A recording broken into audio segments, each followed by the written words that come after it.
right, welcome back to parent session number 3 of Summer Jam. So we have a few more things that we'd like to share with you. And today's big idea at Wildlife was that Jesus invites us to spend time with God. All right, so we are in this world to have relationships, and first and foremost, our vertical relationship with God Himself. So it always starts off, so we're trying to teach our kids what it means to have devotions, what it means to spiritually walk and connect with Jesus Christ, but it really truly starts at home with the parents, correct?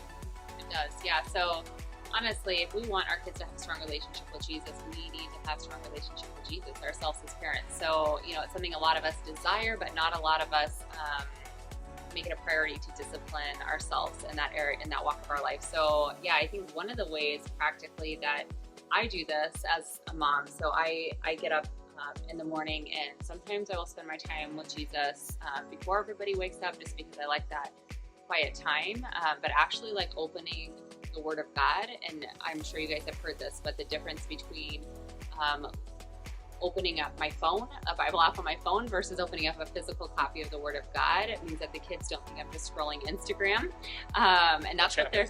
It happens sometimes, yeah. So that would be what they would assume, and they would not know that I'm actually intentionally leaning into time with Jesus. And so, physically having a copy of the Word of God open when the kids are awake is something that's important. Yeah, Crystals does a great job of that and modeling what that looks like. I tend to, Word of God says like go to the secret place, meet with them.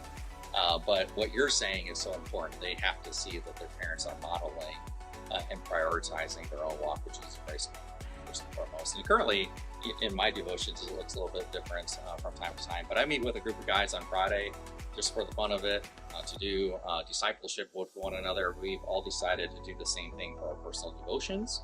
Currently, we're going over the Heart of Prayer journal, 90 days. And so we're doing it during the week and then coming together on Fridays just to talk about what that looks like over coffee. And it is one of the sweetest times that I have during my week. But it holds me accountable to do the hard work and discipline, like you said, spending time with God and making it a priority and having some built-in accountability besides and actually spending time with Jesus Christ as well. So, yeah, it starts with us, with the parents first and foremost, but then how do we encourage our kids to get in the Word? Yeah, so, honestly, with our kiddos, age appropriate, again, it's definitely something that when they're younger, we're going to be reading it to them. And I feel like that bedtime, there's so many fantastic children's Bibles that are read-alouds for the kiddos. They've got great pictures in there and are even really interesting for the adults. Like, I feel like our whole family has really enjoyed reading through those together, regardless of our age.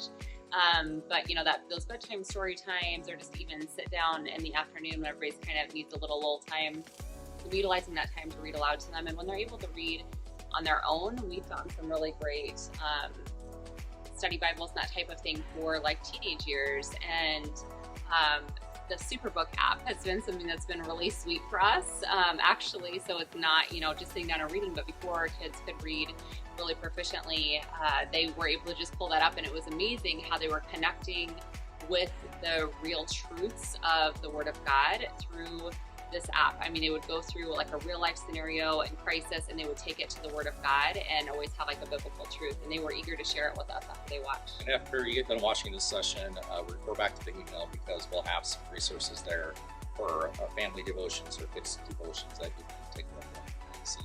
It's also important to realize that each kid connects with God a little bit differently, right? It doesn't always have to be you spend an hour in the Bible. You can connect with God through going to the weekend services, so that's just one way, right? But you should also try to encourage that personal time with the Lord. So sometimes it's connecting with God just through listening to worship music, and encourage your kids to listen to worship music in the home, on the car ride, in different places, right? And you can see that develop. Now, for those who are maybe skeptics, because I kind of am a little bit in nature, right? Like, my kid's not going to read the Bible. You have to tell them. Right. One of the fruits of the Spirit is persistence. It is steadfastness. It's to do that. So just because your kid is resistant to it, at least at first, doesn't mean that I don't keep on encouraging it, and we don't force it, but we encourage it. We give them handles to grab, tools and resources. I wish I could say all my kids spend 30 minutes in the Word every day. They don't. They miss days, and there's often a lot of times that they don't do anything. So it's just be the parent, make it a priority, and do what you can. So another one of the ways that I feel like we help our kids meet with Jesus is just recognizing when there's times during the day that they can invite him in through prayer. So honestly, like if they're really struggling, even just like I have to remind myself to keep it like a tender voice and like God's heart communicated towards them, drawing near to them in that time. And just reminding them like, hey, like, have you talked to God about it? Like, have you talked to Jesus about it? Have you invited him into this? Because he has some things to say about it. And it's just such a good reminder for me when things get hard and I don't have words to say to stop and pray with them or encourage them to go to Jesus. So yeah, that's all we have for today. Thanks so much for being with us. We'll see you guys tomorrow night.